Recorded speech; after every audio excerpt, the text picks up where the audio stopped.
Good morning. My name is Ewan Leach. I'm the Chief Executive of Surf. Very nice to see everyone on a very sunny July day where I am in Edinburgh. Hope it's nice with you. My summer holidays were in June up north. The weather wasn't awful, but the nice weather has been saved for July. So I should have gone on holiday in July like everyone else. So we appreciate you joining us this morning because a lot of people take time off this month and it's nice to see so many people in the room. So welcome to the People in Place network meeting. And this morning we have something slightly different from our previous two meetings where we were looking at activity in one place through various policy levels from the community to local government and enterprise agencies. This morning we've got two separate presentations. We've got one that's looking at tips for communities, and we've got one that's maybe offering money to communities for a specific project. So the first half of this morning is we're going to be hearing from Inch Architecture, which is Alistair Clements and Catherine Tynan. And they have done, if you looked them up before you go to the meeting, you will be aware that they've done a number of community projects. And we've had conversations with Alistair about the fact that there's lots of tips that they have accrued around how communities can approach projects, recognizing the complexity that exists and the pitfalls that also exist in a build. And I know some of you who may be in this meeting are maybe partway through refurbishment projects or new builds and will be aware of the pitfalls that occur. So Alistair offered to share some of the learning that they have from their project. So Alistair's going to be, Alistair and Catherine are going to be sharing that information. And then after a break at 5 to 11, we will be welcoming Des Hackett from Future Woodlands Scotland Urban Forestry Project, which is a new fund that's coming online, which is to encourage urban forestry. And there is an opportunity for communities to look at what that could mean for you. We've just had a discussion that I can see trees from my windows, so I wouldn't qualify for applying for the fund because I can see enough trees from both the front and back of my flat in the south of Edinburgh. But I don't think you need anything from me. We'll have a Q&A after Alistair and Catherine have spoken for about half an hour. If you've got any questions, you can put them in the chat function, but also raise your hand. It would be nice to hear a voice and see a face because although we're doing this virtually, it's always nice to make it as real as possible. But that's all from me, and I'm now going to hand over to Alistair. Okay, thanks, Ewan. Hello, everybody. I'm going to first of all trying to do the difficult bit and share my screen. So, that's worked.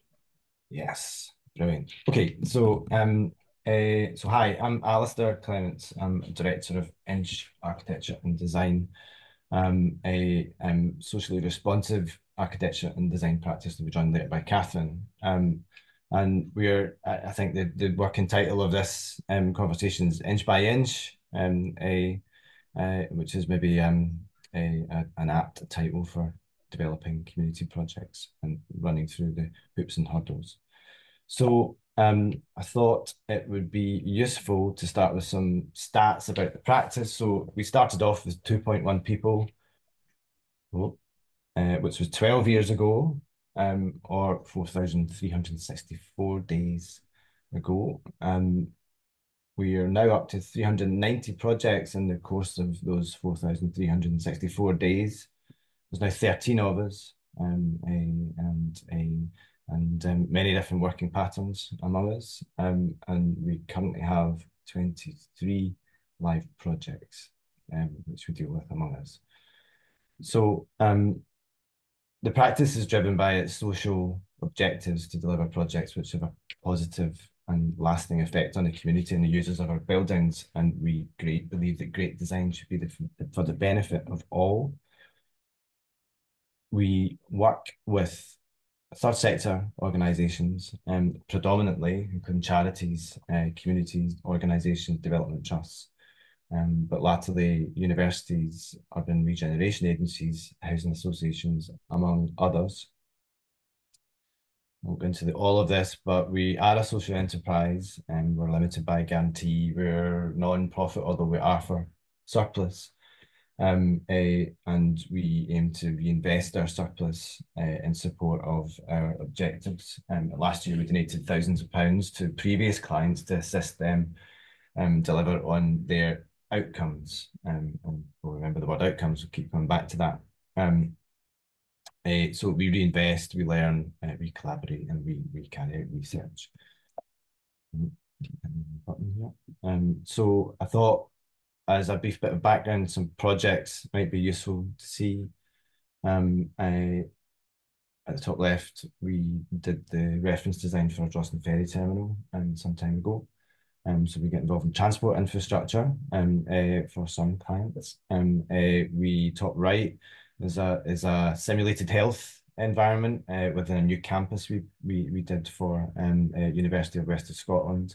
And I love these slightly terrifying health models that you can see there. The bottom left is the pipe factory, which is a building which we purchased with two other organisations as Friends of the Pipe Factory, and that achieved funding success and is going through design stages and tender stages at the moment, and that's where we will be delivering our outcomes from once that's been refurbished. The bottom two images are Eastworks, which is the care and repair and regeneration of a historic piece of industrial archaeology in Dalmarnock in the East End of Glasgow, which was recently completed and has won several awards this year and is up for several more in terms of retrofit and office design. And bottom right is the Broomhill Gardens project, which is one of the few dementia-friendly public buildings in the UK, according to the World Alzheimer Report in 2022. So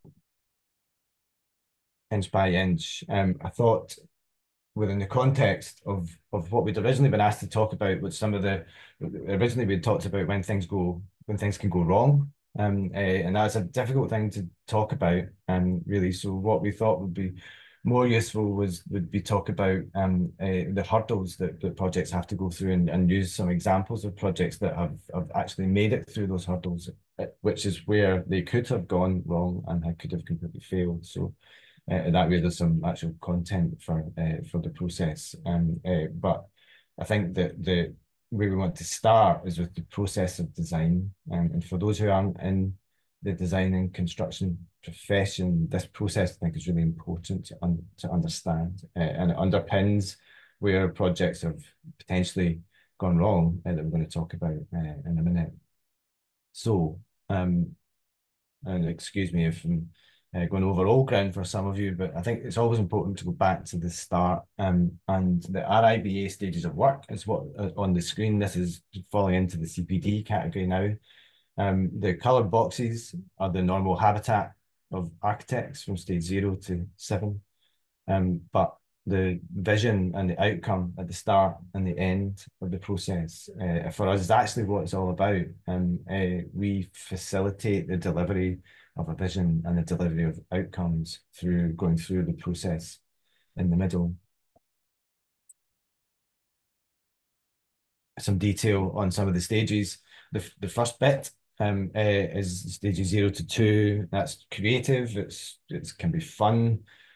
Consultation, what we're going to do. It's quite fluid. It can be exciting. But on the bottom in grey, lurking are the other and probably equally important aspects of these stages, which is forming a business case, identifying and securing funding. Funding is often given at this stage, identifying a budget and establishing what the program is going to be and how you're going to go through the later stages. And then there's stages 3 and 4, or the middle bit, and that's where the vision starts to become real. You start to talk about materials in more detail. You get approval to go ahead by going for planning consent, and things become public. The process becomes a bit technical, and change becomes more difficult, more costly, and more time consuming to undergo because you've gone through more of the process. As you move on, you come to construction, which is towards the end, but it's the very, very real part where construction happens. If you're a client, you'll form a construction contract with a contractor, which is a fairly serious undertaking. This might be for millions of pounds. And our client, the projects that we talk about later are have been for millions of pounds. So our clients are engaging in a contractual relationship with someone who um, might not share your ideals and might not share the timescales that you're working to, and might not be as invested in the outcomes as you are. So within this part, change is not advised, because that introduces some risk and cost. But change does happen, and you need to be ready for it. So the last part is in use, and that's where the outcomes happen, and that's what we are interested in, is making spaces that outcomes are delivered from. That delivers impact, and that's transformational. But there's maintenance to think about. There's ongoing revenue. There's operational issues. There's snagging, which always seems to go on forever on projects, and that's just the nature of the construction process quite often. Um, and really, the ideal route for any project is just to do this: is to start, be clear about what your vision is, have an idea, and go through the process. And you get to the end, then the outcomes are delivered, the question mark, and everybody's happy, and everybody moves on, going straight to outcomes. But we'll talk about three other ways in which this has happened just now.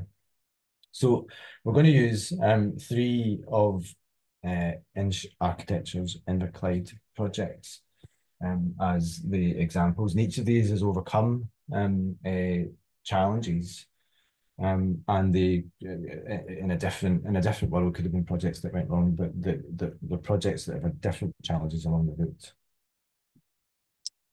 And first is the Craig End Resource Centre, and I think we'd given this a title, reading the small print, but I think the devil's in the detail is maybe a better title. So the Craig End Resource Centre is here. It's a lively place. It was a lively place. It was a point of access for a wide variety of local services. Did a great lunch, which was always totally mobbed. Had a laundry, which was really important in terms of addressing a lack of space and darkness in local flats, but also was a way to engage with engagement with local people, and had a great salad bar. This was the building as it was. So it looks like a building, and it was a building to everyone that used it, but the building was constructed as a prefab structure, as a sort of lightweight metal frame. It was almost like a site cabin that had been clad over. And we knew that was an issue for funders, who normally require 25 years life in a building in order to provide funding for a structure, so that funding isn't to be lost. And there's a view of the inside. There's a lot went on in that space. That was the hall, the cafe, meeting room, access to the kitchen. That space did everything. Did a great job, but it could have been better, and maybe put it that way. So while we acknowledge that a new build would have been more palatable to funders, there was a nervousness about going down that route. So there was a strategy put in place to work around this existing building. The first was a new hall, which is a new structure, sensitively connected into the old structure. And then there was a creche, which was required, and the business plan had identified that a creche was needed, and that was also adjacent to the existing building. And then there was a hope that the existing building could be refurbished, maybe a lighter touch, and a coat of paint. But the devil being in the detail, this wasn't an acceptable approach for the funder, even though everything had been kept away from that existing building. And that introduced an issue that had to be addressed. Now, the vision and the outcomes of the project, as we looked at before within the process, the RIBA diagram were really strong. So the organisation was encouraged to go through the process again. However, that meant doing this. So the dates are along the top. 2012 is when we started. 2015, we had to start again. but the client had to start again. There was a re-tendering of consultants. We were fortunate enough to be successful again, but we had to return to the brief, the funding strategy, and the business case, and everything had to be done again. So that introduced a problem of time. Consultation was carried out again on the new structure and the new proposals and new business plan. The risk in that is that you're going over old ground for some people. You can have burnout in local communities, and you can have burnout within the organisation itself. Going through a process again and be going through consultation again and being impacted by delay. As Douglas, some of you might know from Community Enterprise, who we work very closely with on some of these projects. But there's a risk in doing this again, which is that you lose some of the community engagement. So the result was back to a new build proposal. The grey area you can see here is the new structure. It was a larger building and it was more costly. It had to be built in a very tight area to allow the red building, which is the old structure, to remain operational so that they could switch over in one weekend because downtime was not possible. But it resulted in better outcomes and was future-proofed for the organisation. And we had to go back to a vision, which was set out as this way back in 2015. The sketches in the top were what we're setting out how the cafe could be and how the hall could be, and the bottom images are how those images have turned out in a much better space for delivery of much more outcomes.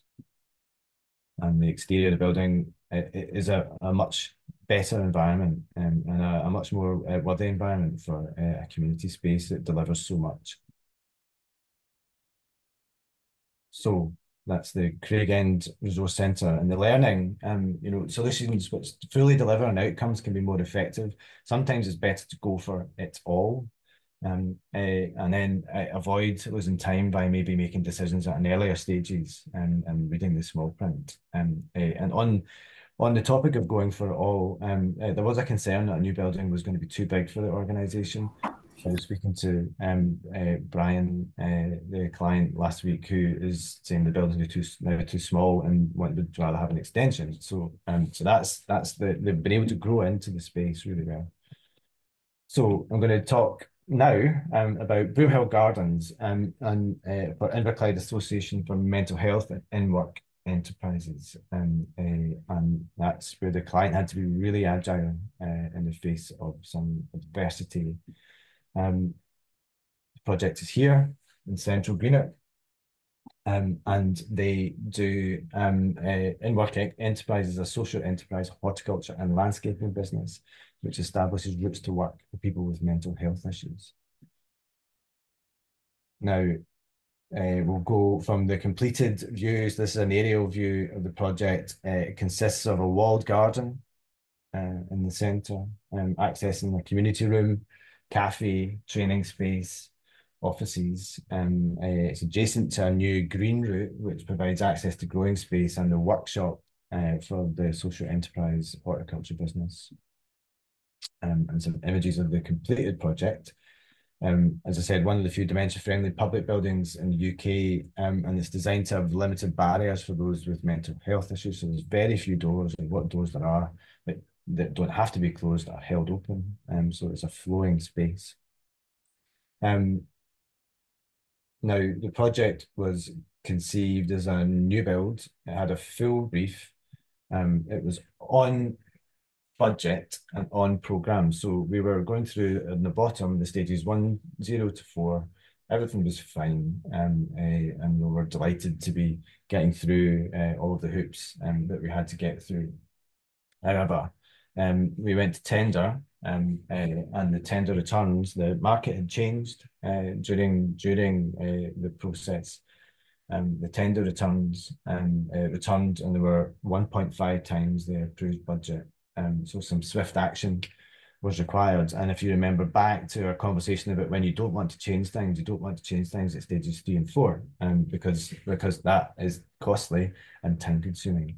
But we then had we had a problem on our hands, because the contractor had a 90-day period on their tender acceptance, and also we had to reach a signed construction contract by a fixed date, which meant that the pressure was really on.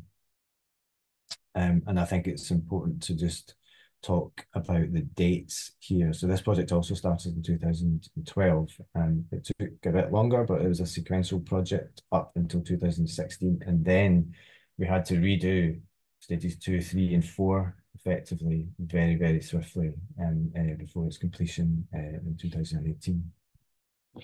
So got some plan diagrams to talk through for this project quite swiftly, and I'll hand on to Catherine. But, the 2016 tender was 1.5 times the budget, as I said, valid for 90 days. We had to get into a signed construction contract, which was the trigger for the funding. If you don't get there, you're at risk of losing all of that funding. And I've managed to miss off my text here, so if you can see my wee pointer, then there was a hall stair to access the roof for public access. There's a cafe, training room, offices, and workshop for the social enterprise business, all organised around central a walled garden. Now, this overlay, and this is the client had to respond to this and the process on the way through at speed. These are the finished final plan and the original plan. The original plan is in red, and I'll take you through what we had to do and what the client had to work with us on. But the original plan was in red and the final plan is in black lines. So we had to go through the process of removing the stair from upper floor, which is a really key, important factor for the client, that the public had access to height in this area and had views which were excluded from ground floor due to topography, and it was a green roof. However, the structural cost for that meant that we had to deal with removing that, changing the structure. That was a hard pill to swallow. We had to try to reduce the floor area by trimming around the edges in an almost invisible way, but we were able to reduce it by 15% without affecting the actual capacity of many of the spaces. And that was really important because the capacity of the spaces means that you can deliver certain outcomes, and the funding is based on the delivery of those outcomes. So we had to really tinker around the edges of this building and really trim off a little bit. We took quite a commercial approach to this for a community project, but we had to maintain those outcomes. That was really important, because otherwise the funding also is potentially becomes an issue. We had to trim the walled garden, which again for a horticulture organisation was quite a hard pill to swallow, but we had to make change and reduce the amount of material that we were bringing to site.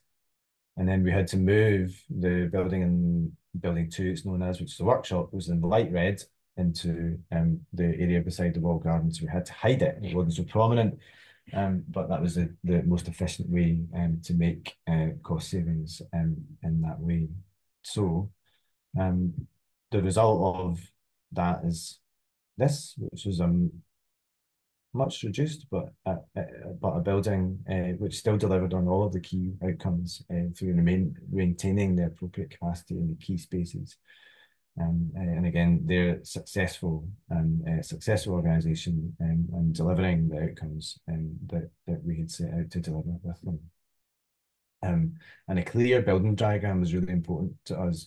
The mental health aspects of this meant that the building had to be designed so that it was visibly accessible from all places, so that people could see where they were going and people could be seen going places. And that was maintained with a clear building diagram that we were able to then work with to ensure that their own vision was still deliverable, even at a lower cost. So we learned from that process that the clear vision outcomes in the diagram helped us maintain the quality of the finished result. And it was a Scottish Design Award winner in 2018. The client was agile enough and had the authority to respond to our decisions really quickly. There was no need to go for long board discussions or delays due to that, which was essential because otherwise the funding may have been lost. And the design team and the contractor also worked very intensively to try and meet those deadlines within that period. So everybody played a part. And I'm going to hand over to Catherine, who will talk through Parkley. Thanks, Alistair. I'll be talking through Parkley Community Hub, and the theme I'll be talking through is observing the speed limits. So this is the final project on our trip along the River Clyde, Parkley Community Hub. Next slide. So the client is Parkley Branching Out. They were established in 1997. They're a registered charity who use horticulture as a vehicle to provide a variety of training, supported employment, recreational and social facilities for a variety of clients, including adults and children with learning and or physical disabilities, young and long-term unemployed elderly groups and community groups. And they also operate as a garden centre. As you can see with this photo overview of the site, the existing building complex is a mixture of polytunnels, greenhouses, and temporary buildings, which have developed over time in an ad hoc manner. There hasn't been any overall master plan, and as a result, there's currently no clear main visitor building, entrance, or hierarchy of spaces. So here you can see a photo of the main office building straight ahead. To the left is the cafe and toilets. In front is the garden centre retail part. And where the van is parked just ahead is the main entrance to the garden centre part of the site. This photo here is a greenhouse, not one that's used for growing, but is used for events, classes, and also some retail display. So this project was delivered extremely quickly compared to the previous two examples. All design from briefing to tender acceptance had to be completed within 11 months. We would usually suggest that this process would take around 14 to 16 months. So it was really important from the start of the project that we had conversations to do with the programme. So this next series of diagrams summarizes how the project developed from its inception in 2022. So originally, the client had envisioned developing the south part of the site, which is at the top left corner, where the existing office and cafe is located. But early site analysis studies concluded that the development area was limited. It was in an already congested part of the site. And it was also really important for Parkley to remain operational during construction works. So we recommended having a look at the Riverside area, which is down in the bottom here. At the time, it was being used by Inverclyde Council as a storage area. And we thought that was really a great opportunity to capitalise on the landscape views out towards the River Clyde, just in the bottom right-hand corner there, and also to improve the visitor entrance and wayfinding strategy. Also, this Riverside site is located next to an existing public car park that services the area and the adjacent sports pitches. So following on from the brief, the initial design proposal was for two buildings, one the rectangular form providing the cafe and public functions, and a second building behind the barrel-shaped building providing the staff and back of house functions. The main funding award for this project was through RCGF, and it was made with little design information backup. So there was a misalignment between the budgets and the brief and the aspirations of the client in terms of the brief. So moving on to the next slide, the scale of the proposal had to be reduced. It was a very fast design process to reduce the building down to one building, which houses a training kitchen, a cafe seating area, community meeting space and toilet facilities. And then in the lighter red area, you can see the associated landscaping around the hub building and parking provision. And then in the top left-hand corner was the area that they relocated the polytunnel usage. And after the initial community hub funding award, the client was able to get additional funding along the way. This became available, which meant that the client was able to reintroduce parts of the original brief that was taken out previously. So on the diagram highlighted in red, the facade of the existing greenhouses, the pitched forms, were reglazed. And this was part of a wider retail hub master plan strategy, which was looking at the reorganization of the site as the entrance had moved down to the riverside. And they were also able to reintroduce additional accessible facilities, which included changing places toilet and a bike shelter to better provide storage for their accessible cycles. And then the next slide shows community benefits, which were included as part of the procurement process, and now Parkley are starting to see some of the outcomes of that. So one of the outcomes was that Parkley branching out were appointed to do some planting work down the road in Greenock. They were also had some assistance from the contractor with other pockets of landscaping on the site. And they've also been assisted by the council through the council's employability scheme to upgrade the path along the frontage to the Clyde.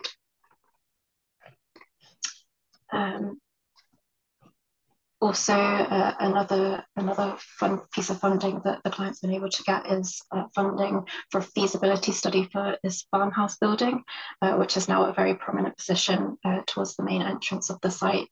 It's in an increasingly dilapidated state and is highlighted even more so by the new development behind. And then finally, this diagram shows future works that were designed as part of the retail hub strategy, and that includes forming a new pay point and display area using part of the existing greenhouses that are now being refurbished.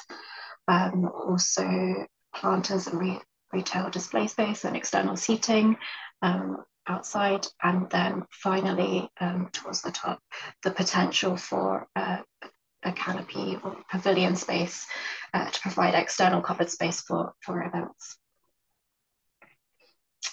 And here are some images of the project. It's not quite finished yet, so these are just a few site photos. And then you can see the top left-hand corner is an internal photo, which shows the view from the cafe out to the River Clyde. In this instance, you can see that it's at low tide, which reveals the historic big timber ponds in the River Clyde. And we've not talked too much about the design, but you can also see the dendriform ceiling profile, which echoes the natural landscape as well as the existing greenhouse context on site. And so going back to the theme of observing the speed limits and these process diagrams, initially the program was very fast-tracked to meet the funding dates. As mentioned before, there was under a year to move between stages 0 to 5, which meant there were a lot of intensive briefing sessions, repeat consultations over a short period of time, and very close partnership required with the local authority. So this included regular engagement with the planners to de-risk the process. And all of this was to ensure that a signed construction contract was in place by the 31st of March 2023. Otherwise, the client risked losing their funding. And as seen previously with the series of diagrams, additional funding was available later. And you can see that from the top two lines of the coloured squares. which meant that the program again was compressed. Some of the landscaping work, for example, was eventually included within the main community hub contract. So it's a fast track statutory consents process for that. But with these additional pockets of funding becoming available later, it meant that there was community delivery of the later stages of the project, and really the first building, the community hub building, was the start of something. Then finally, looking at the learning from this project, good governance, quick client decision making, and forward planning assisted the maintenance of the program. It was really important having the ability to quickly make decisions, the client being able to do so, and also having a clear mission, outcomes and goals, so that the design team was able to assist in this delivery, and able to investigate options quickly as needed.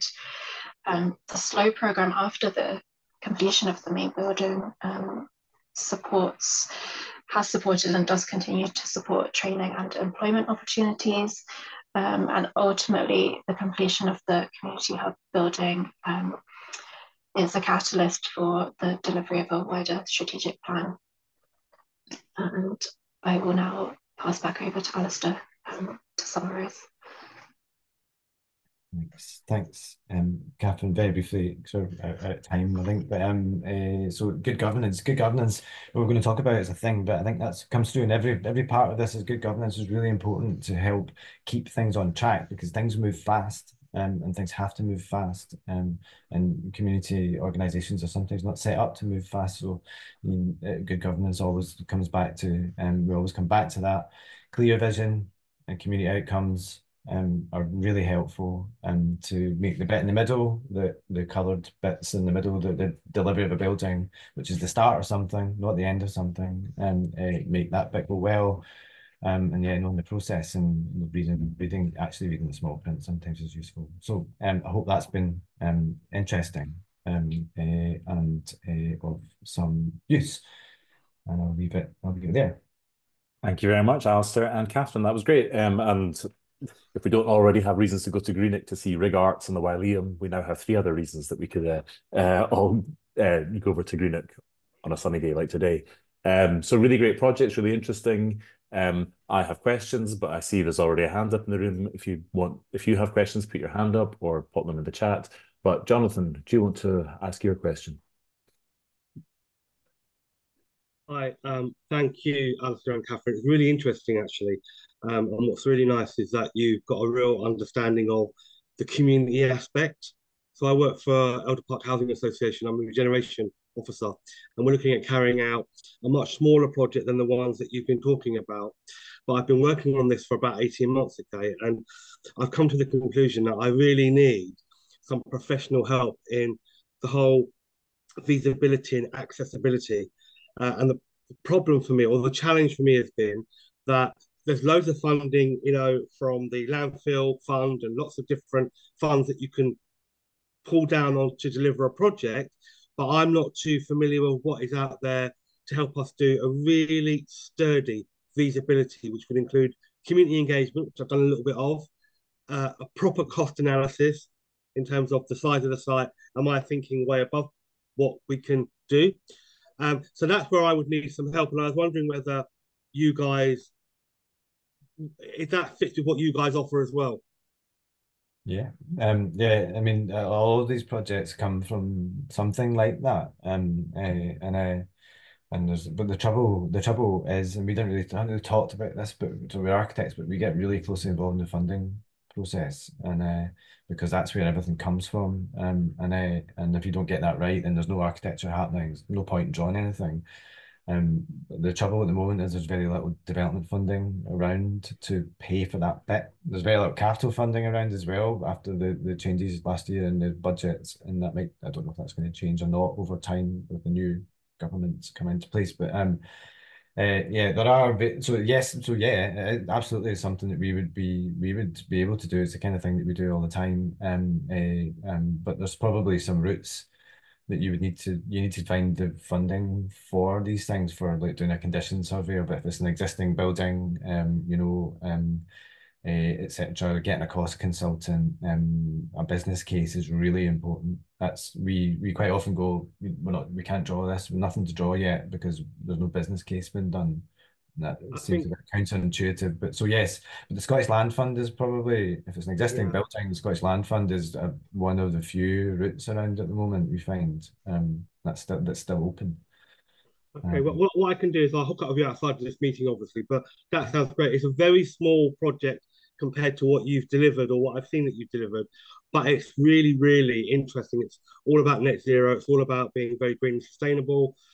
So I've got all the ideas, but it's just about, right, how do I professionalize that and then present that to, certainly for feasibility study, and doing all the stuff you just said about the customer engagement and having a proper business case for why we want to do this. I've got all that information, but I'm just not sure how to deliver that or to set that out. So it would be lovely to talk to you. Thank you very much for that. no problem. Thanks. Um, you touched on something there that I was picking up. Thank you very much, Jonathan. And your details will be shared after this. Um, that the funding tender dance. Is there a way? And it seems, over my involvement in this sort of sector for 15 to 20 years, it's a consistent thing that I'm aware of. Is there a way of improving that? Because I suppose that I mean, the interesting thing about this to me was two of the projects. One of the project, the funder wanted a bigger project, and they were future-proofing it. And then the last project, Catherine, that you talked about, it was more funding became available, which then meant they could kind of meet their vision. And there's kind of that complexity of matching the vision of the project with the availability of funding and being flexible within that. Is there I mean, I suppose from our perspective at Surf, we're always thinking about how we can influence delivery of policy and funding. Is there a way around that, or is that just do we just accept that's the messy nature of this? Are we aware of models where this happens differently? I think in the UK, I think it's just well, it didn't always used to be messy. There used to be, I think that's maybe a way to go. It used to be not. It used to be less messy.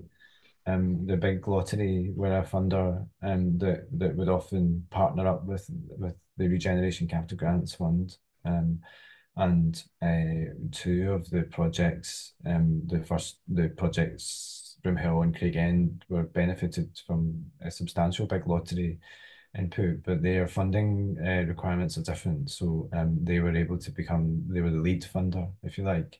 What's missing at the moment is someone that's able to take a bit of a risk, because those early stages is where things go Mhm. wrong and you realize it doesn't work. Maybe because sometimes projects don't work. And maybe it's for good reason. But they were there, so they funded the first part, and then that got you to the last part. And the big struggle at the moment, we had this problem on the pipe factory project, was that there was no funding around. It was COVID time, so funds would just appear and disappear, and you had to be ready. So observing the speed. There's another talk about observing the speed limits, which is you've got to be sitting ready to just race at any point. So it's much more fragmented at the moment. So I guess there was a different way, Ewan, is my Mhm. answer, and now it's the fragmentation makes it really challenging, because you can't do that clear straight line Mhm. anymore. Then it's really difficult. I don't know. I don't have an answer to that. Right. Apart from there needs to be someone at the start Mhm. to That's help. willing to take that risk. Yeah, Yeah. yeah, yeah, yeah, yeah. Um, Miriam Layton, you have a question for Alistair and Catherine. Hi, I'm Miriam from Edinburgh City Council. Can you say a bit more about the governance considerations and also the individuals that need to be involved to sort of catalyse this kind of project from the community sector perspective? Good question. That was mine too, because I think because you've repeatedly talked about that ability to make quick decisions, and I was also wondering if you've had experience where there's been governance issues where you're aware quick decisions couldn't be made. Yeah. Yes. I think. Well, I guess what what we see is that you've got to take one of a project. You've got £3 million to spend. it's a lot of money. It's an awful lot of money. You're going to have a construction contract in place, and you've got a team of professionals that need to be fed information. So by governance, what I'm meaning is that you need the capacity and the governance or capacity in the board or the organization. Quite often it's voluntary boards on these organizations, so it really falls into governance, because quite very often there's no sort of employee structure there, but the outcomes that are delivered through these organizations are sometimes really huge. So it's having the ability to respond to the professional questions that are being asked within the context of heading towards a forming a construction contract for such a lot of money. So that I think that's what the organisations that we've worked with have been able to respond in that way. And I think, and sometimes we help more or less with that. In an ideal world, we don't help with that, and that's not because we don't want to. It's because it's better that that direction comes from the client body in that sense. So I think that's what we're meaning by governance is really you need the capacity at board level to respond to this professional team and then the challenges of time and money. And so on the back of that, then the example, particularly the example you used around the dementia-friendly site, where you had basically 60 or 90 days to make quite dramatic decisions because of the tender coming back. Who led on that decision within the client side? Was it the staff or the board, or was it the combination of the two, or had the board delegated it to their staff? Oh, that's a really interesting project that you picked up on that one because of so that's a community project. Now, Mm-hmm. there's another conversation about why that was successful. That's successful because you maybe noticed that there's a community space in there, and we didn't talk about this in much detail, but there's a community space in that project. But the backbone, or the backbone is the wrong word, the anchor for that whole project was a social enterprise business that was linked to our mental health charity. So there was an existing structure there, and there was existing management structure there, and there was an agreement. There's an agreement with regard to the community space that goes with it. So that project is actually a good example of partnership working to provide community space as part of a wider organization, because that's a pretty big building, and in today's money that is much more than was back then. It's doing a lot of things, and the reason that one there was a structure there that could respond to us, that was engaged in the vision, needed the outcomes, and was supporting the community and making a community space. So it's a good example to pick. And but also we were sitting around the table very often with those parts of the organisation going, well, we don't have an option. We don't have an option but to make these changes, and they had the confidence to go with us on that. I don't know if that answers your question. Yes. But I suppose then probing a bit further, if you've worked with entirely voluntary, where it is a volunteer board that you're dealing with, is that more challenging when you don't have paid people with people who are in positions who are being paid and they can take responsibility for decisions? Is that harder? It's harder, and we do a lot more. We do a lot more, if I'm honest, we do a lot more on those projects when that is happening, sometimes to just support the process to keep things moving. And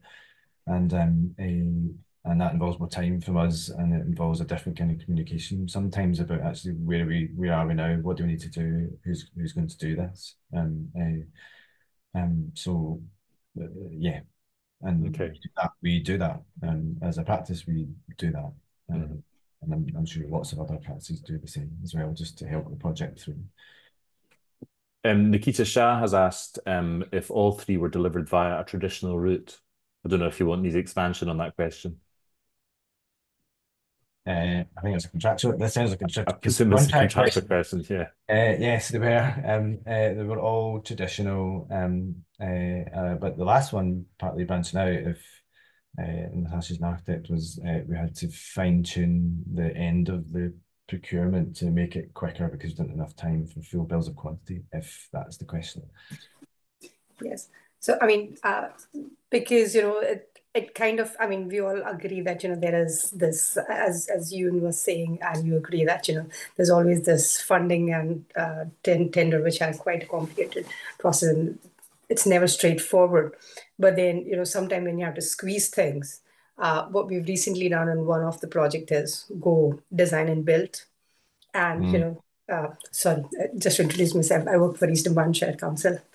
And we work with community groups, and community groups are so usually very nervous, saying that a lot of money is actually lost, paying the consultant than actually on the building. And, because as we all agree, it's not a straightforward process. It doesn't go from 1 to 7. There is always a break, whether it's funding, contract, or anything.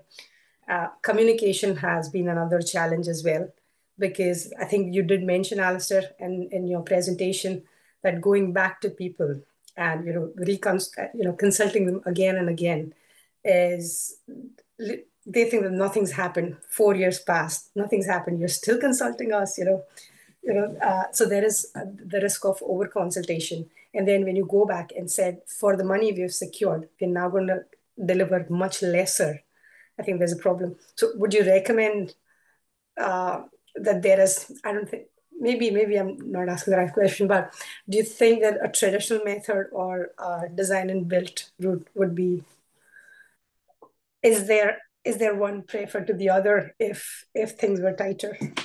I think that we talked about design and build on the Partly project.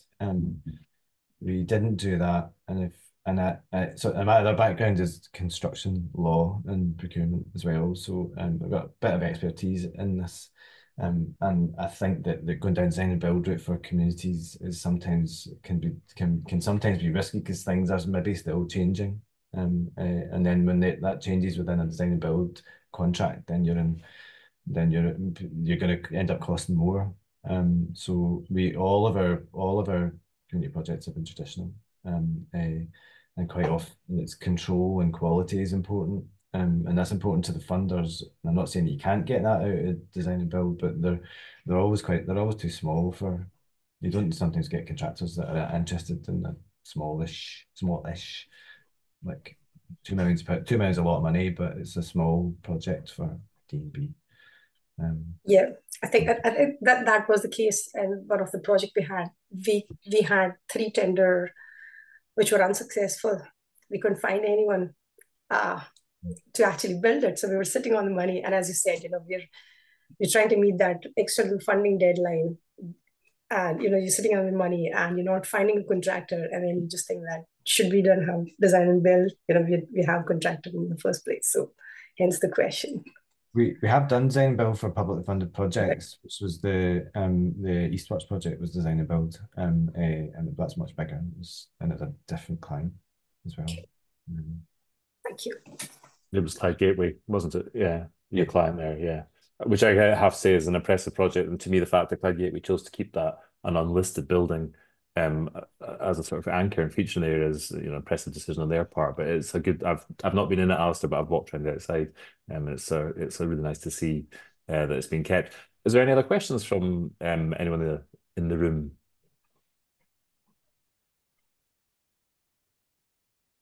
If not, obviously this recording is available. It'll be put online so that people can learn from your experience running these community projects. And I think a lot of the things you've highlighted are helpful to hear. They're helpful to possibly confirm that these are the challenges that people face. And I think having budgets, high tenders coming in 1.5 times over budget in current terms, that's carrying on, obviously, with what's happening within the market. But I should also say your projects all look lovely. I suppose from a SURF perspective, we're really interested in sort of outcomes for communities, but they all look good projects. They're nice looking buildings. And so they do look worth a visit. So Alistair and Catherine, thank you very much for sharing your time and expertise with our audience this morning. And when Emma shares the recording and notes afterwards, your contact details will be shared so that particularly so that Jonathan can get in direct touch with you after this, but then anyone else can get in touch with you as well. So thank you. Thank you very much. Thank you. We will now take, it's 5 to 11, we're dead on time. So we'll take a break for 15 minutes and come back at 11:10, where we'll be hearing about the offer for investment in urban forestry from Des. So see you all in 15 minutes.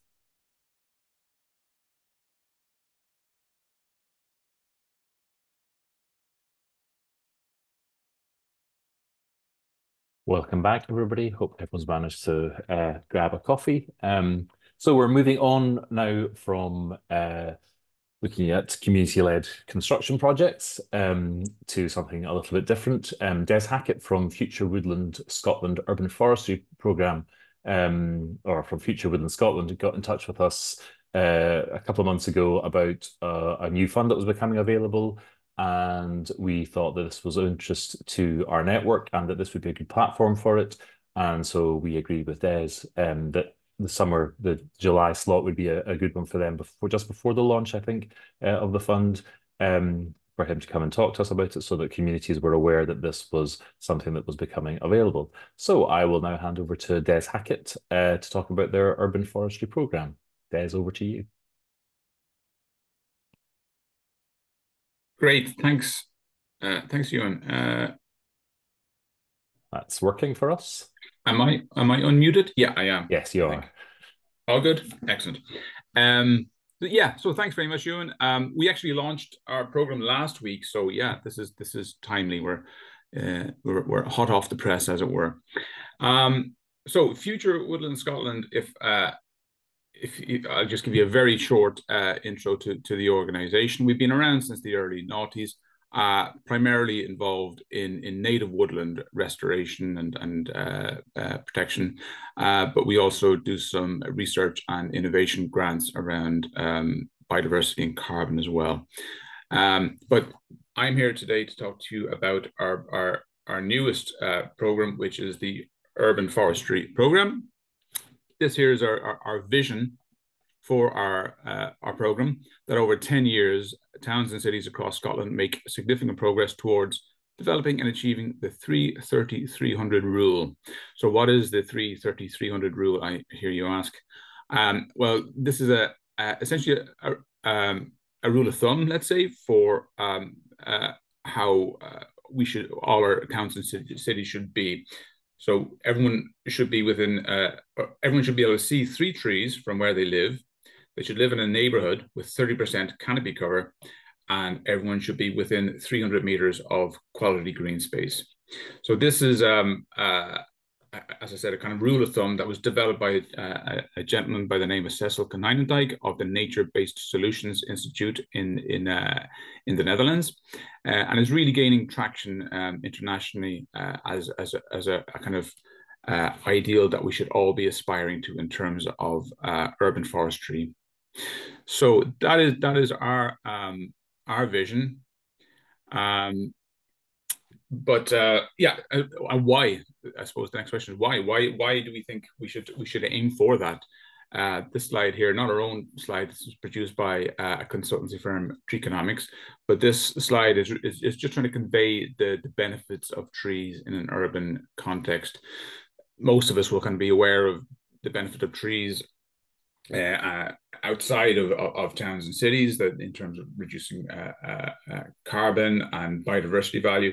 But if you bring trees into where people live, then you see the benefits, those ecosystem service benefits, as they're called. You see those vastly improve. So we're not just talking about carbon storage and biodiversity, but you're talking about stormwater attenuation, people recovering from illness quicker, reduced noise pollution, reduced air pollution, a whole range of benefits that trees in an urban context provide. So yeah, we're really keen to increase canopy cover in our towns and cities across Scotland. Just to mention where we're at now in Scotland. Now we're at about 15.7% canopy cover, which is, it's a long way short of what we aspire to, of 30% canopy cover. Some local authorities have targets of around 20% canopy cover, which is certainly an improvement on where we're at now, just below 16%. But we think ultimately we want to be moving in the direction of 30% canopy cover.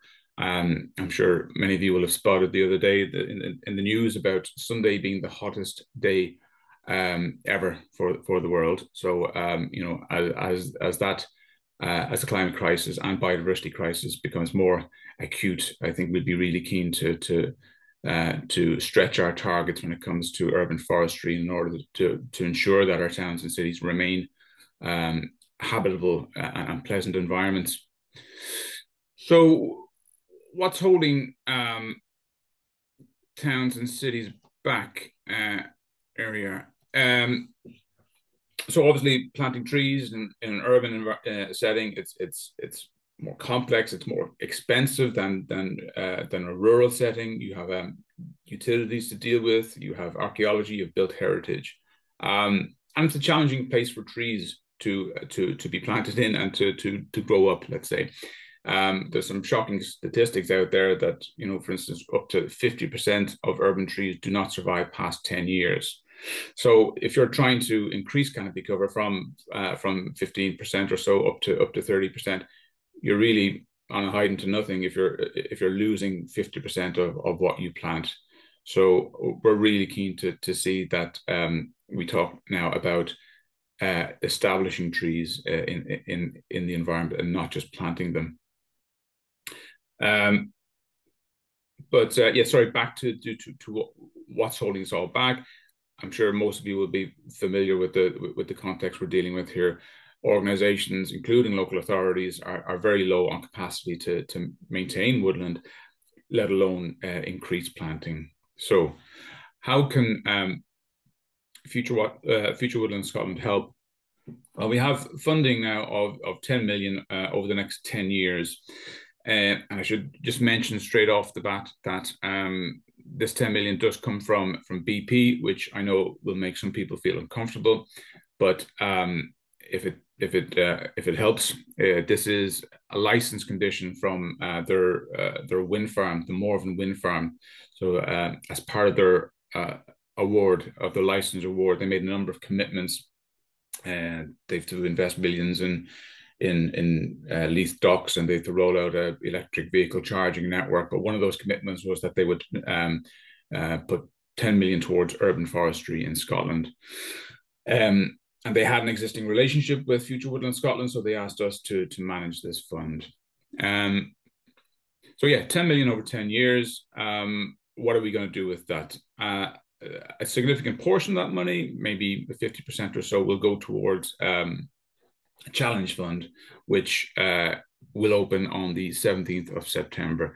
The guidance note for that is now available on our website. So I'd encourage you, if you're interested, to go and have a look. And that'll give you some time to start thinking about it and considering whether you do have suitable projects that you might like to put forward for it.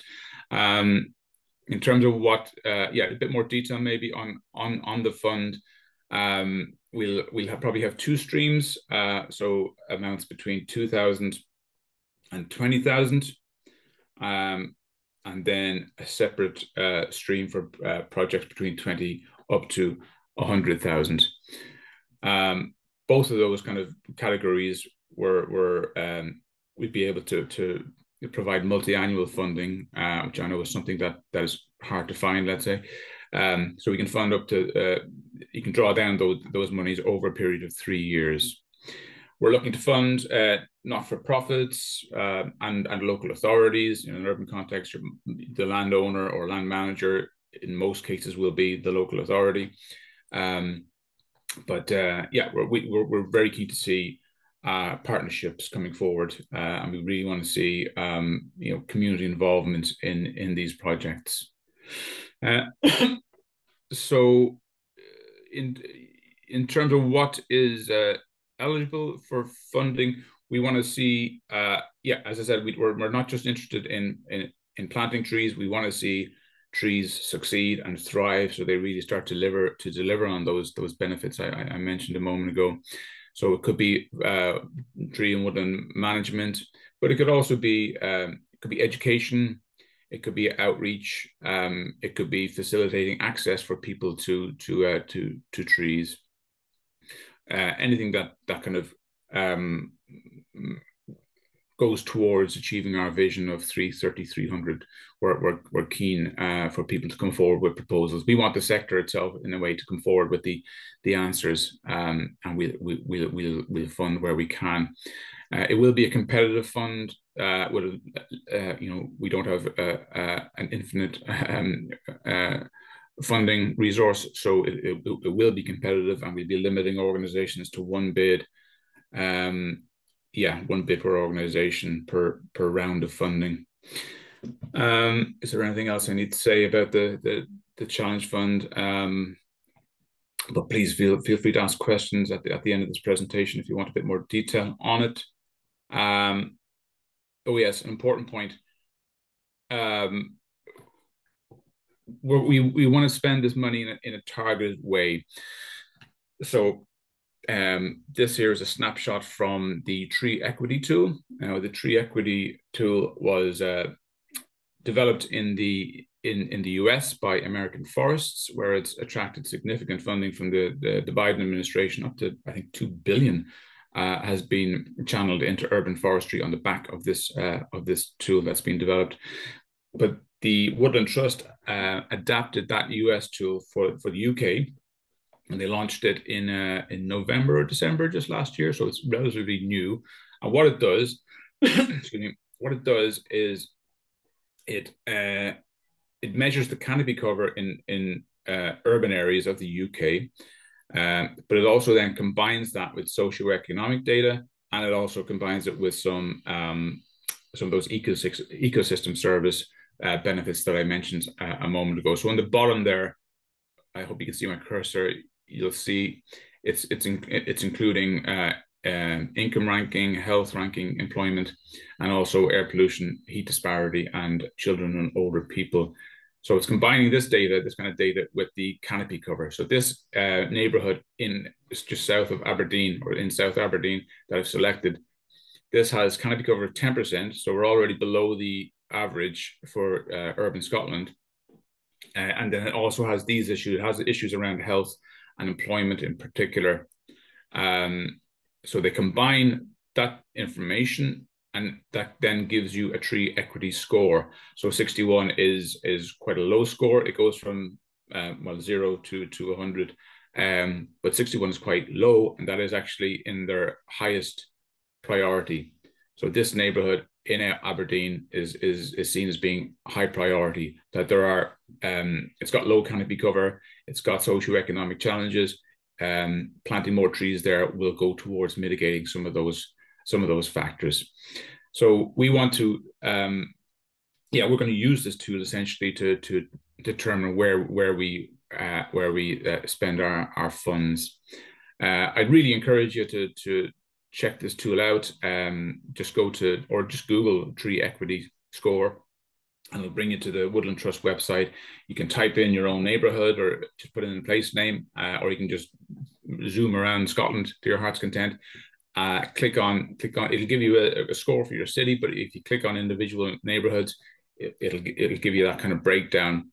I think it could be a really useful tool, not just for the likes of ourselves, where we're trying to determine where to fund projects, but also in terms of advocacy. If I was I'm lucky enough to be in South Edinburgh, which has quite a lot of trees, quite a nice green part of Edinburgh. But if I was in an area of highest priority, I would certainly be knocking on the door of my councillors to ask them to do something about it. One other thing about the that tool, it's the definition of urban is perhaps a little bit narrow. It's essentially these green areas highlighted here. So it's quite central beltish, you might say. It goes down to Ayr a bit, up towards Aberdeen, Dundee, Perth, as well. There is some missing data. Inverness is not covered at the moment. That was on account of the weather. I think it was cloudy in Inverness. I don't know how it wasn't cloudy anywhere else in Scotland on that day, but they missed out on Inverness. So that data has yet to be filled in. I believe it will be ready in time for the launch of our fund on the 17th of September. But yeah, those are the areas that we're looking to provide funding for. So the first step, I think, would be, if you are interested, just check that you are captured on that map. Now, just so yeah, timelines. We launched just last week. We kicked off with a couple of projects which I can tell you about in a moment. Our challenge fund will open on the 17th of September. For the smaller projects, for funding up to 20K, we expect to be able to turn it around pretty quickly and give you a result by the end of the year. If you're looking for more than 20K, we'll probably have a two-stage process, and you know, look to award funding in April next year, and then we'll have a kind of an iterative process where we try to refine and improve the fund as we go through future rounds of it. So bear with us if it's not perfect during this first round. We have tried to keep it as simple as possible, the application process and the application form, and we've tried to keep it as flexible as possible.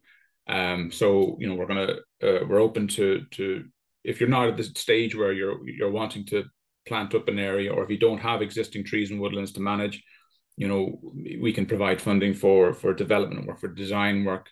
We can provide funding for community engagement, for instance. So we're trying to be as flexible as possible to meet the gaps in the funding landscape that are there. I should just mention this point here. We're going to develop a program for building capacity and best practice.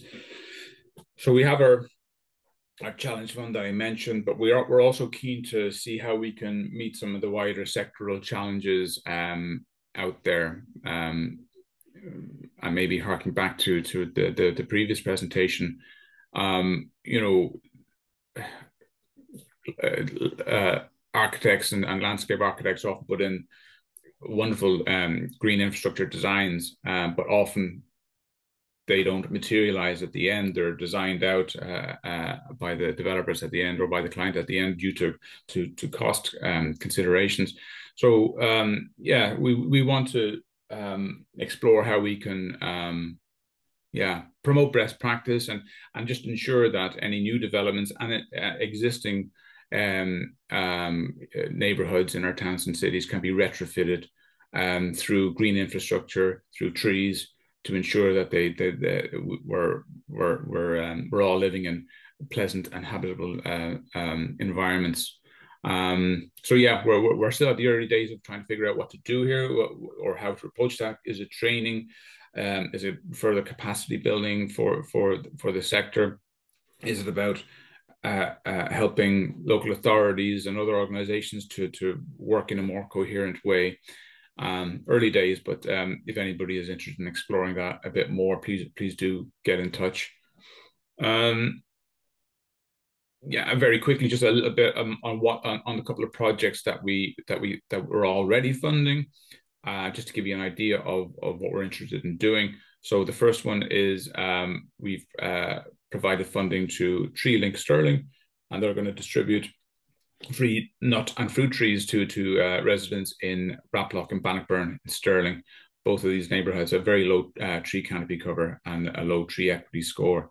So yeah, a nice small project. We're going to provide trees to the residents. They can plant them in their own gardens.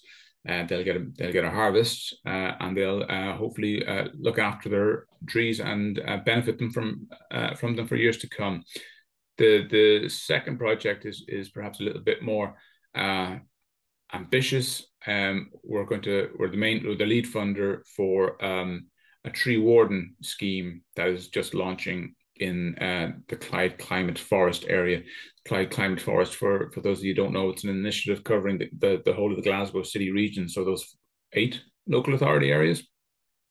And they have an ambition to plant 18 million trees over the next 10 years, including 1.5 million urban trees. And they've already planted quite a few to date. So as I say, we're going to be lead funder of a tree warden coordinator. For those of you that aren't aware of this tree wardens, it's not very it hasn't really taken off in Scotland. It's quite popular in England, where you have tree wardens, essentially volunteers who will assist local authorities in terms of looking after existing trees, watering trees, monitoring, and also planting new trees. So I think there was a scheme in was it in Perth perhaps, and there is a scheme in Fife. But we think this could be a really important way of looking after and maintaining trees and finding new areas to plant trees in years to come. So we're quite excited about the possibilities of this program. So the coordinator will be there essentially to recruit a cohort of wardens, and then to train them up, and then to act as that kind of liaison between them and the local authority, or the local authorities in that area. I think that that is me. Yeah. So that's a quick run through our program. As I say, it's the first iteration of this fund. So I'm sure there'll be lots of questions that I won't be able to answer, but I'll try. Thank you very much, Des. And I should say that Des and I met, actually, Des was at the last meeting that we had where we looked at, or 2 meetings ago, where we looked at Took in Dunfermline, and Des and I then met actually on a walking tour of Took in Dunfermline, where there was extensive tree planting, not funded through the scheme, but it was really interesting to see because it was also involved kind of community adoption of trees, families adopting trees, so that they were involved in they had a vested interest in their long-term maintenance and protection from kind of vandalism as well. We have a couple of questions. Tristan, you have got your hand up, and then we have a question from Eileen in the chat. Tristan. Hi Des, thanks for the presentation. I'm just wondering, is there any detail into trees only last 10 years in urban settings? You know, is there any like specific reason that might happen? Oh, the reason for it? Yeah, certainly, yeah. It can come down to poor planting or poor selection of species. It's a bit of a cliche now amongst tree people, but they talk about the right tree in the right place. So it's important to select a tree that will survive in what is a challenging urban environment. It's not always going to be a native tree, which is important to bear in mind. And it's not always going to be the kind of the popular trees, you know, the ones that people particularly like. Having said that, there's such a wide variety of trees out there that there's no reason you shouldn't be able to get something that will look beautiful, that will provide a whole range of ecosystem service benefits, and will thrive in an urban environment. Sometimes there's a bit of a challenge about getting that kind of stock into the nurseries. But so yeah, the right tree in the right place, and then it's about how you plant it. That it needs to be in proper soil and with proper scope for the roots to grow and spread. Then it's about watering. Is the tree properly managed then on an ongoing basis? And then of course, as Ewan mentioned, vandalism is unfortunately a factor as well. So then you're talking about tree protection and so on, tree guards and so on, which does make it expensive. So all of which, there's plenty of good guidance out there, and maybe that's something that we're going to look at as well as part of our wider program. Is it about ensuring that people involved in tree planting are adhering to that best practice? Are developers taking on board the best practice and implementing it? And are the contractors, taking it on board, and rather than just sticking it in a basic hole in the ground and walking away? Are they preparing the ground properly, and are they maintaining it thereafter?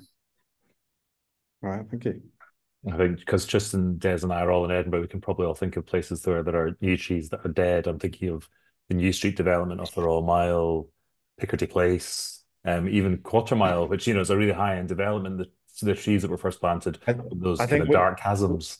I think we had a situation as well where the council planted some trees in kind of Loch End where I am, and then the lawnmowers went over them Yeah, 2 weeks that, later. that that unfortunately happens a lot when you plant these small whips, small, very small little baby trees.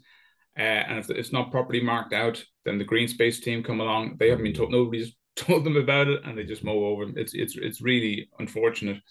But yeah, a lot of that comes down to just designing it properly, engaging with everybody, engaging with the community, engaging with your green space team and the council to make sure it doesn't happen. And yeah, maybe a bit of good planting practice, marking it out, and so on. Yeah, but it's unfortunate it does happen. Yeah. We have two questions which are quite similar, one from Eileen and one from Jennifer, and they are primarily asking, could an outdoor education tree planting program which would help fund a senior project officer post to help with delivery? And the other question was about could it help provide staff costs, so revenue funding as well as capital? And I think the answer is possibly yes from the last thing you talked about, the tree warden. Yes, yeah, exactly. Yeah, that tree warden volunteer that we're or the coordinator that we're funding, that's obviously, yeah, a staff cost. So we are open to that. Obviously, it'll it we're only going to be able to fund a limited number of those. It's going to get very expensive very quickly if we fund a lot of posts. But no, we are open to that. We're open to either new posts or contributing to existing staff costs or existing overheads. Yeah. Okay. And I suppose thinking about that conversation there is, you don't have any stipulation of whether or not it's whips or more mature trees that are planted? No, certainly not. No.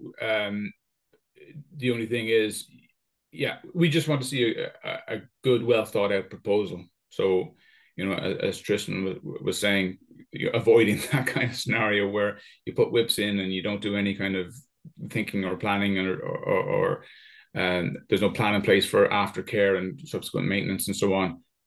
Then that would be we probably view that poorly. But if it's well thought out, we don't mind whether it's native or it's ornamental or it's young trees or standard, so long as it's well thought out, and it's going to be looked after, and it's not going to go to waste. Okay. And so there's no quantity limit either, lower quantity limit. Oh, sorry. Oh, there is. Yeah, we're Right. we're going to limit it to 2,000. So 2,000 up to 20,000. No, so that's in monetary terms, but not in Oh yeah. not in numbers of planting. Oh, sorry. No, no. Again, we're trying to be flexible when it comes to that. So I know that some other funders will go, you must have this stocking density of planting, and you must use these particular tree ties. And we're not that we're not interested in that, but we're not going to specify that up front. We want people to just like, so this is our situation. We can't get funding from Scottish Forestry for this reason, and we can't get funding from Woodland Trust for that reason. But we think this is a valid project. This is what we want to do. Then we'll consider it, and if it matches our criteria, then yeah. Okay. I did share the equity map during your Oh, which great. maybe shouldn't Yeah. have done because people were playing with it and commenting in the chat. I mean, obviously, It is. it is Yeah, fun. it's very addictive. Yes, but it makes it clear where your preferred sites are. It's quite, if you're aligning it with that, then it is actually quite clear. Yeah, absolutely. But like, everyone should, we believe everyone should be in that 330, 300 environment. But the priority for us is those people that are in an area of, like, it's as low as 3-4% in some neighborhoods. So if you're in 25% leafy suburb, yeah, maybe not. Yeah, and from a surf perspective, we strongly support that, because that sort of issue of prioritization, places of most need, we think is important. There will be other people that would probably like more trees, but are still at an advantage over other communities which don't have a lot of tree cover. Did we have any other questions from Yep, Derek Rankin has a question. Thanks, Ewan. Hi, Des. I'm Derek from Surf. Thank you for the presentation. I just wanted to tie back to something that was in Alistair and Catherine's presentation too. You kind of talked about trees being in a lot of plans and designs, and then they get designed out as costs are saved. And Alistair and Catherine gave us some insight into why that's happening. It's obviously a very difficult time with restricted finances and rising contractor costs, etc., etc. But with the kind of growing, you mentioned the hottest day on record. Do you think there'll be a stronger argument in future for keeping trees in designs, or do you think we are where we are with finances and client expectations, and that'll still be a challenge? Hence the dedicated fund that you have to try and plant those trees and other routes. Well. Yeah, I think we do need to perhaps we need to investigate this a bit more. Is it a question of planners not having the sufficient training, or are they not, or having the confidence to perhaps to stand up to developers and go, I'm sorry, this is not negotiable. You must have this amount of green infrastructure in your development, and it must be maintained properly for a period of years thereafter. You know, to be honest, I don't know whether it's what's the root cause of it. It's something that we're interested in exploring with others, with partners, to try and address. But I think it has to be done, and when you put it in the, I know money is tight, but when you put green infrastructure in the context of the overall cost, it is small. You know, the cost of a new build, and then the green infrastructure bit is relatively small, but it shouldn't be seen as a nice to have. It should be seen as an essential part of the infrastructure. I mean, that is an interesting question there. I mean, I think we had a former board member who was involved in the quite extensive avenue of trees in Craigmillar, and his desire for the rest of the site was that all development would continue to have street trees. And he said it's not, the planners haven't enforced it in a way that he'd hoped they would, so that it was a very lush area, although the trees have established very well in that area. But we also have another question from Jarek. Thank you very much. Thanks, Ewan. Jarek and Sarah from Smith, Scott and Mullen here. A question about your map and the areas that are not covered by it. So we work in quite a lot in Dumfries, and there is potentially some regeneration projects might require this type of funding. Obviously, that would go through the local community organizations, not as a part of the bigger regeneration project, probably. But it's not on your map, so we don't really know whether there is a priority or not. Do you have? Are you planning to have more data, or you will just assess the site-specific kind of assessment, or what's the approach? Thanks. Yeah, no, it's a good point, and it's a fair point. There's plenty of towns that aren't captured on that tree equity map. Like Dumfries is a good example. So at the moment, yeah, we have to draw the line somewhere, and you know, we have to take a tough decision to go, right, for this, certainly for this round of funding, we're going to draw that line where it is on the tree equity map. Now, excuse me, I am talking to the Woodland Trust, not just about filling in those gaps in the northeast of Scotland, which was just a technical oversight, as it were. So I'm talking to them about whether it's possible to extend the that definition of urban. They use, I think it's data zones. It's different in England. It's LSOAs, and in Scotland it's data zones. So there's various different categories of, you know, urban, rural data zones. So the one that the Woodland Trust have selected is reflected on that tree equity map. So I am talking to them about whether it's possible to tweak the data to bring in a wider selection of towns, but unfortunately not for this round of funding. It was initially the idea behind the whole fund was that it would just go towards the 8 cities in Scotland, which was a very kind of narrow view. And we kind of pushed, because it was BP who were suggesting this, and we kind of pushed back and said, you know, there's a lot of towns that are in big need of this type of funding, and please don't limit it to just the cities, that many of which are already attracting sums. Well, that sounds like a gentle no at present, Jarek, for Reese. That. But Next you know, time. next year keep an eye out, and you know, hopefully we can expand this program as goes on. It is a 10-year program, so we will continue to refine and develop it. Okay, brilliant. Thank you very much. And do you have, can I ask, so that so you 50% of it is the challenge fund, and the other 50%? So roughly speaking, yeah. Yeah. That other 50% is, you know, do we need to train planners a bit better? Okay. To give them the skills? Do we need to? Is there? Could we commission an online tool to enable volunteers to more easily find their local tree group so that they can get involved in volunteering?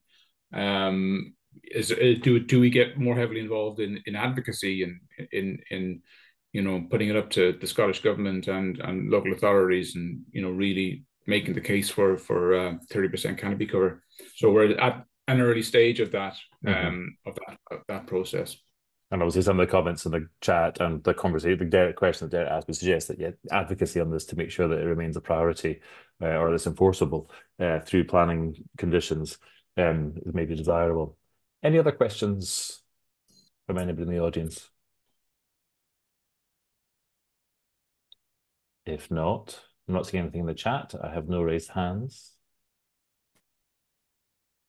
If not, I will then thank you, Des, very much. We will share your presentation with Evan as well as the recording, and we'll share the links that you provide, which is a contact to you and to the website, and a link to the tree equity map as well, seeing as everyone can enjoy playing with that as well. But just leaves me to say thank you very much for your time this morning, and hopefully you will see some good applications coming from members of this audience by the deadline in September. Yeah. Great.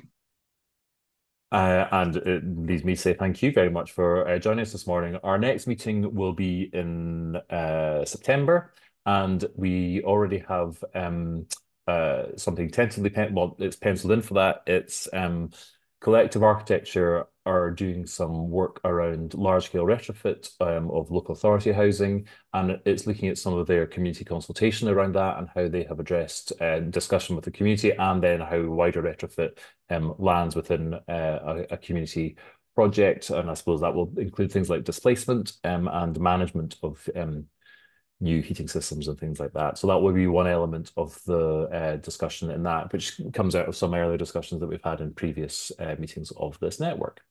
So I have no more news to say, and I will just thank everyone. We're finishing slightly early this morning. It's a sunny day, so have an early lunch, and I hope you all enjoy the rest of your day. Thank you.